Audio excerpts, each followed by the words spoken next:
Hello, everyone. We are live here at Shaylon's Tip of the Day. I missed you guys last week. All right, so we're going to get ready to get started. I'm just having a little technical difficulty there. The internet kind of moving slow. I don't know if nobody else been having problems with the internet, but it's been acting a little weird lately here in my house. But all right, how you guys doing out there? I'm excited. All right, we're excited about being here. We're excited about the topic that we're going to talk about. I'm going to actually, let's see if I am on. I'm going to get on my own Facebook so I can see who's here. Let's see.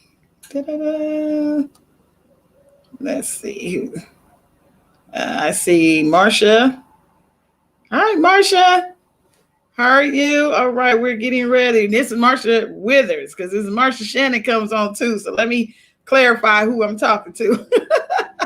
All right, so today's topic, we're going to jump right on in, is we're going to do a brief talk about the history of hair. I thought this was be a great topic to talk about because, sometimes you just don't know where certain styles come from, why people wear these certain styles, and what prompted them to put this style in their hair, and why they so adamant about having this particular style. And so we're just going to talk a little bit about the history of hair. So, throughout history, men, women have used hair styles to communicate a message about their wealth, about their status in life. And a lot of times they use the colors, they use extensions, they use wigs, they decorated their hair. You be surprised when you go back in history to see that they use a lot of stuff that we use today, like wigs, extensions, hair dye, decorating our hair. If you notice, I got on my little trusty little hair wig and got my little hair pieces in. So a lot of this stuff that we're doing now, it is not something that is a new thing. Surprising. The Bible tells us there's nothing new up under the sun. So guess what? The hairstyles that we are wearing today, they were on way back in the ancient times. So we're going to talk about that today. Today, so many use this hairstyles to signify their personality and even their financial status of where they're at. Who knew that your hairstyle could signal what type of financial status you're in? That they use that to tell people where they were on the bracket of their wealth. So yes, we're going to talk about that today. So we're going to go ahead and get into it. The first one we're going to talk about is ancient Egypt. I know, guys, Egypt.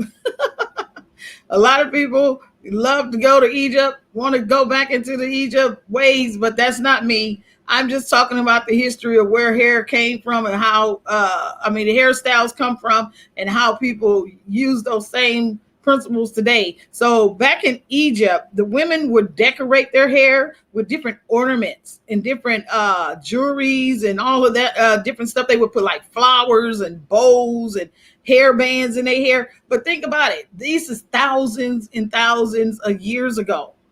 And then when we flash forward today, we're still using what? We put flowers in our hair. We put bows in our hair. We use hair ties for our hair. And so this is nothing that has came to our new style, our new trend. We always hear, oh, it's a new trend. There's a new style out.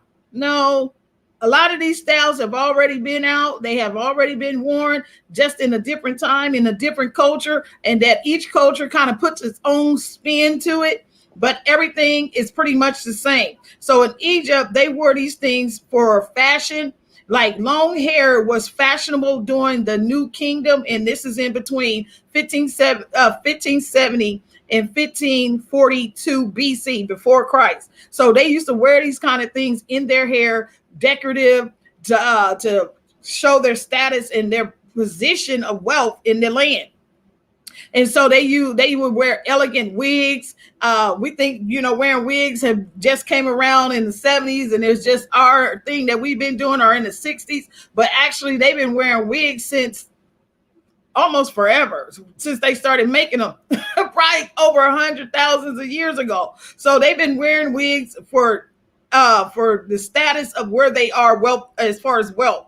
Men would wear their hair short or shaven completely off their head. What was interesting about the Egyptians that I found out was that the boys and the girls both had their head shaved, except for like small braids being worn.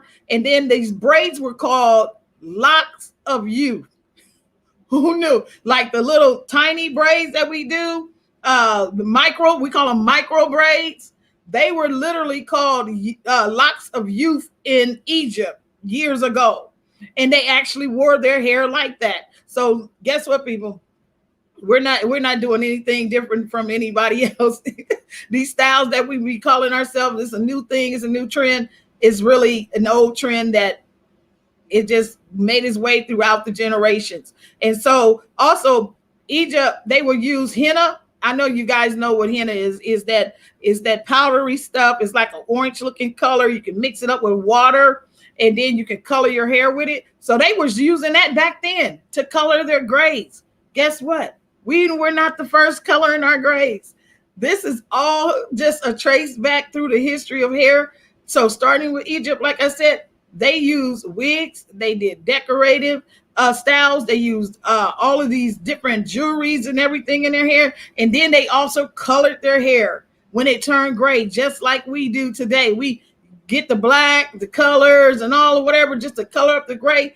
They've been coloring and graying their hair for decades. All right, let's move on. We're going to talk about Greece. Greece, they viewed hair as a life source, literally as a life source. Not only did they allow their hair to grow long, they valued it so much that they used it as sacrifices. Who knew people would use their hair as sacrifice? This sounds kind of occultic to me, but you know what? It's not surprising. People be doing stuff like that now. So everything we think that is happening in the hair culture right now, it happened already. So these are some of these trends are all the way back. But you know why I think this is so important when it comes to wearing your hairstyles and wanting to follow a trend.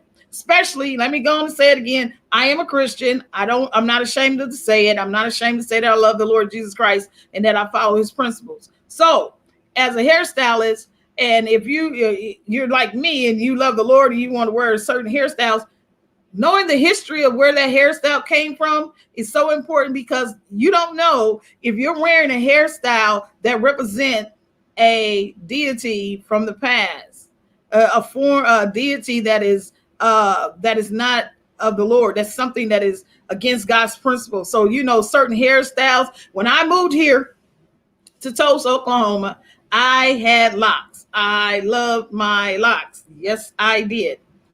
But when I found out the history of locks and the origin of where it came from, the Lord dealt with me and I took them out. I took my locks out. Not saying the Lord going to deal with you if you have them. That's between you and the Lord. But for me, he dealt with me about taking them out. And I had my locks for like 4 or 5 years.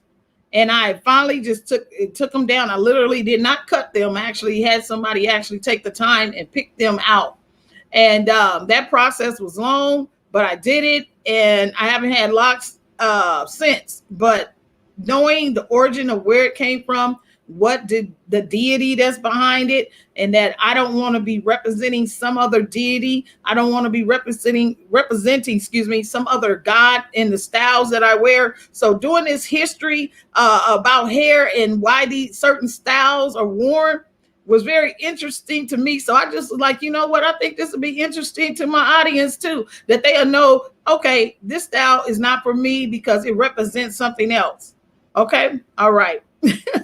Let's go on. So it says, like Egyptians, Greek women often decorated their hair with gold, silver. They decorated also with flowers and ribbons. They customized their hair with curls and straightening and coloring. They would ash it. They would use ash, like after you burn something, you have ashes. They would take the literal ashes of something that's been burnt, and they would apply that to their hair. But you think about when you touch like charcoal, or if you burn something, you paper or whatever, it gets on your hands and you can see that it's dark. So they would use ash to actually color their hair. They would again use the henna to color their hair. So there's a lot of different things they did that we do today, same principles of coloring and wearing these different styles in our hair. They also use beeswax to use it to stay in place, to hold their hair. Who knew?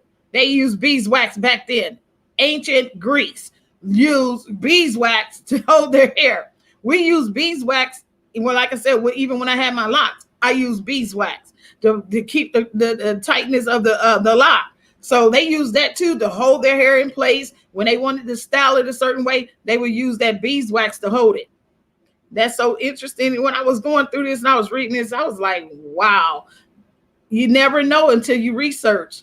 Research reveals so much to you when you go and research things, especially in your own field. My field is doing hair. So going in and researching this, it kind of just opened my eyes up and opened up my knowledge to more stuff, more information to why certain styles are not for us, that we should never go to, because this history, and it goes even further. I'm only got 30 minutes in this broadcast that I can only cover so much, but you can do your own research and you'll find out that there are so many things that are linked to certain things in certain styles. So do that on your own time, but it is a lot out there. It says in the early on, the Greek men would wear their hair to their shoulders, like shoulder length hair. They wouldn't wear it very long. And then many of these styles would be, they would wear thin braids as well. And then also in the during the sports time, they would cut their hair off because of the sports. They would cut it down very short. I think about like football now and basketball, our culture, playing football and basketball. You see a lot of men, a lot of young men, they have a lot of long hair. They under their helmets and all that. But back then in ancient Greek, when they played sports, they cut that hair off because I believe it got in the way. That's just my opinion. You running down the field with a ball, you got all his hair in your face, that's just my opinion. So that's one of the reasons why they cut it off. All right. So then the Renaissance period, we're moving forward. The Renaissance period, this right here was so an eye opener for me. I said, Lord, well, shoot, now I may have to stop wearing wigs. During the Renaissance moment, a medieval era, wigs they lost their popularity. And the reason they lost their popularity during that time, because they were discouraged by the religious leaders as to be that it was not good to wear wigs, that it was not righteous, it wasn't holy, that the religious leaders deemed it to be discouraging. You should not wear wigs. So during the Renaissance period, in the medieval time, they stopped wearing wigs as much as they did during the Greek and during the Egyptian time, the ancient Egyptian and the ancient Greek. They wore more wigs then, but they stopped during this period of time because the religious leaders deemed it to be not right. Isn't that interesting? I thought that was so interesting. I was like, wow. Who thought or who knew that, they thought it was not right. But the thing about it is, though, during the 1600s, when Queen Elizabeth came on the scene, now this is where it started to switch up, because see, now you have somebody in authority, the Queen Elizabeth. She was an icon to these people. She was a stylish icon, and with her red hair, her beautiful red hair. And guess what? When Queen Elizabeth's hair started shedding, what did she do? She started wearing wigs. So then it started to cut off and knock down with the religious leaders of that time, saying that wigs were not good for people to wear, and that they were discouraging people from wearing them. When Queen Elizabeth in the 1600s decided that because her hair started thinning, she started having wigs made for her in the same color of her hair. Her beautiful red hair, she started having those wigs made so that she could wear those to cover up the thinning that she was going through in her hair, the hair loss that she was going through. I thought that was very, very interesting. First, you have the first person discouraging you, which was the leaders, the religious leaders, telling these people that wigs are not good.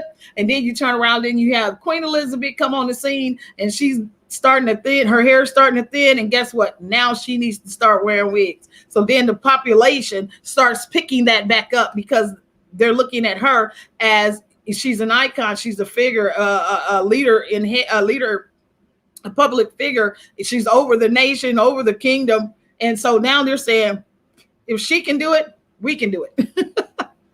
Excuse me, guys. All right. So we're going to move on. Yes, this is some good stuff. Like I said, learning about the history of hair and where these hairstyles come from. And a lot of times you don't know that popular hairstyles, they've been wearing these things for years, literally for years. Let's see, we got the 18th century. Wigs continue to grow in population through the 18th century, and anyone who could afford one wore one. Did you hear that, ladies? Anyone who could afford one wore one in the 18th century. So in order to have a wig back then, you had to have some type of wealth.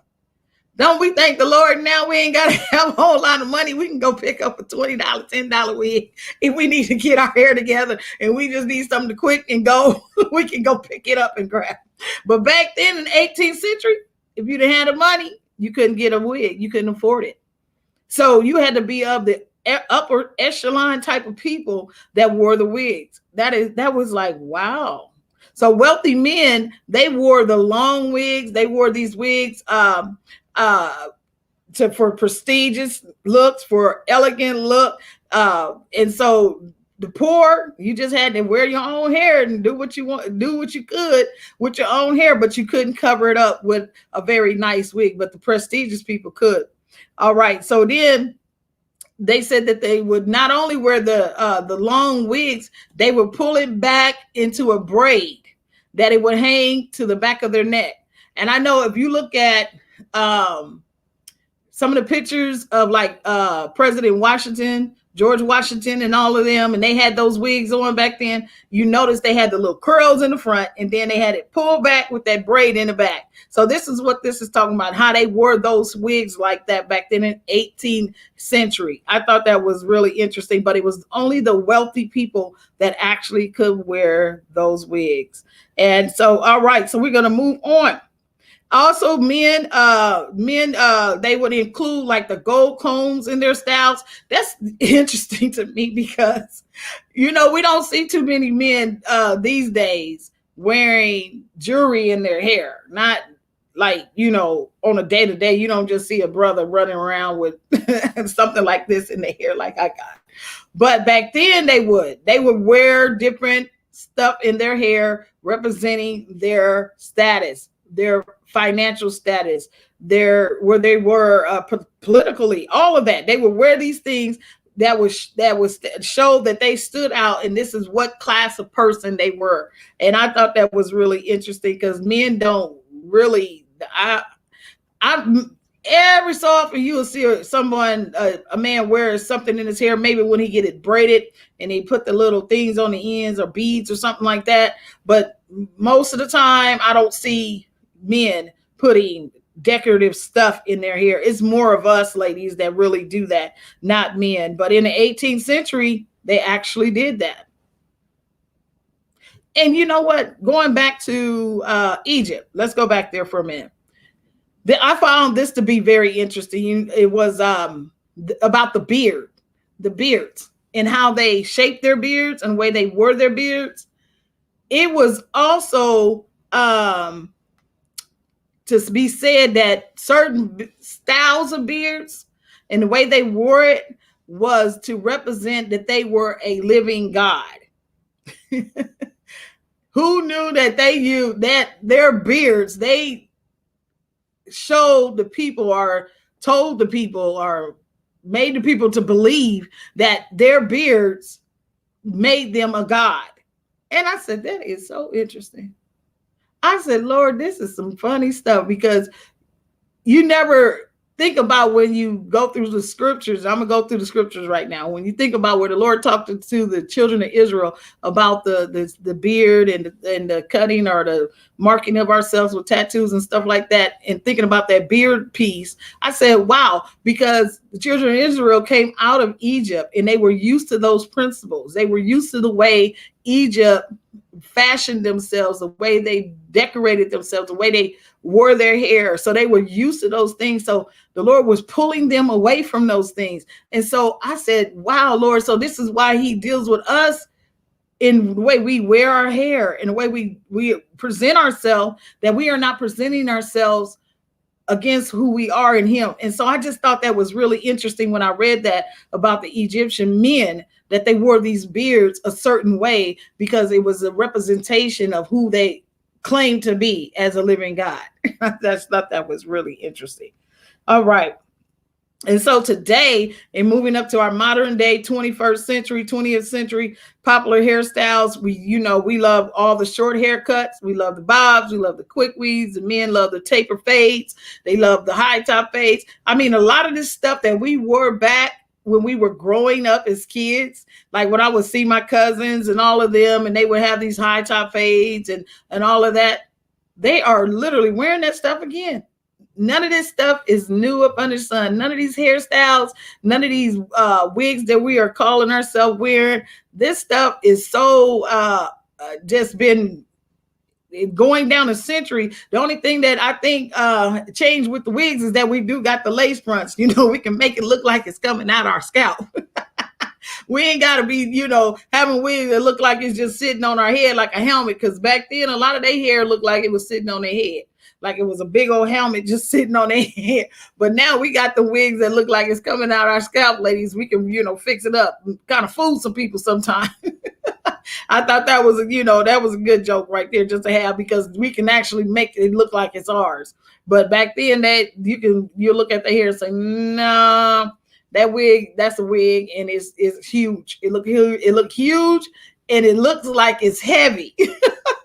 So now our wigs are a little bit lighter and they look more human. They look more real on our head. So I thought that was kind of just a side joke. But yeah, so today we wear our hair in several styles. Like I said, the braids and the updos and the bob cuts and the pixie cuts and the faded fades that the men bald fades and high top fades and the afros. I mean, they are coming back. I mean, I didn't see young men with afros getting them shaped up, and they're wearing them. And I mean, they look good. They do. They look good. So a lot of these things are coming back. So that's just a little history about where hair came from, where some of these styles originated from, why they wore them the way they wore them. And so, just do your own little history on it. You'll be surprised what you find, because it's always a origin to everything that you do. There's something to it. I mean, there's nothing new up under the sun, literally, even down to the makeup we wear, to some of the clothes that we wear. There's nothing new up under the sun. It's just been revamped. It's just been updated, as we would say in our term. It's been revised. But a lot of this stuff that we wear, a lot of the colors, the styles that we wear, they have been doing for centuries. And so I just thought that would be a great topic today to talk about where these styles, the history of hair start. Where did it come? Where did it come from? How it became what it is, and why are we wearing them today? And so I just thought that would be really good. So guys, I enjoyed you guys today. Our time is always quickly just goes by so quick. 30 minutes is not enough time to just talk about all the different things that we could talk about when it comes to hair. But on the note of, saying our hair, wearing these wigs, like I love wearing wigs to a certain extent, because they can get tiresome after a while. But I also make wigs myself, so I rather wear the one I made versus the one I bought, because the one I bought sometimes can be a little bit more tighter on your head. The one I made, I could actually make it to fit perfectly on my head and it's not as tight, and then it's more breathable. So, but when it comes to these wigs, even the lace fronts, they have so many styles, so many colors. I mean, you could do many things with wigs, and I am going to be doing some other things with wigs coming soon. Like I said, pretty soon, Shay Lines is going to be in a different location. We're going to be in a new location coming soon. And I know some of you guys saw my GoFundMe out there. I am in the process of raising money because I have to build a wall. A wall has to be built in my location. So I am asking for everyone that can give and wants to give. If you don't want to be a blessing to Shaylons and to myself, I would really appreciate it that you would click on the GoFundMe and give. Like I said, $5, $10, everything counts. It all adds up. So also you can also give by my Cash App or by PayPal. The information is down there on the bottom. My Cash App tag is $SPage45. And then my PayPal is paypal.me/Shay Page. So anyone would like to give to help this project that I am in the process of doing for my reopening of Shaylana in a new location, which I am so excited about. And you can. And I thank you again. And again, share this broadcast. Share this broadcast so other people can hear. And all the other broadcasts that I have already done, share them. Let other people know so we can grow our numbers. I enjoy seeing you guys come on. I enjoy talking with you even after the show, because some people, you guys, y'all message me. Y'all send messages about your hair, information you want to know about your hair. So, I don't mind answering questions and giving you the answer to, if I can find it, research it, or if I already know it, I will let you know. So you can inbox me. You can I can be reached. Hold on, I'm going to put this down here. At 918-409-0401. And then at my email address at shaylonsdesigns.org. So you can reach me again at 918-409-0401. And email address shaylonsdesigns.org. So if you have any questions, or if you want to set an appointment or consultation or something like that concerning your hair, reach out to me and let's talk. But again, I enjoyed you guys. I'm excited about what is happening with Shaylons. And again, Shaylons tip of the day is to help you maintain your hair at home in between the salon visits, so you can be able to have healthy hair, beautiful hair, even at home in your own comfort of your own house, not having to go to the salon all the time because you may not be able to afford it at the time, but you can yet have your hair look just as good and just as healthy in between those visits when you're at home. So that's what this broadcast is about, is giving you tips of the day to help you have beautiful hair and that you can maintain it and actually grow great and long and beautiful hair out your head. Even if you just want it short, it can still look good. It can still be healthy. So we just want to let you know that's what this show is about. That's what this broadcast is about, is giving you the tip of the day for your hair. Again, I enjoyed you guys. Please watch again, share. And again, join me next week for the hair tip of the day. All right. Have a great day. See you again.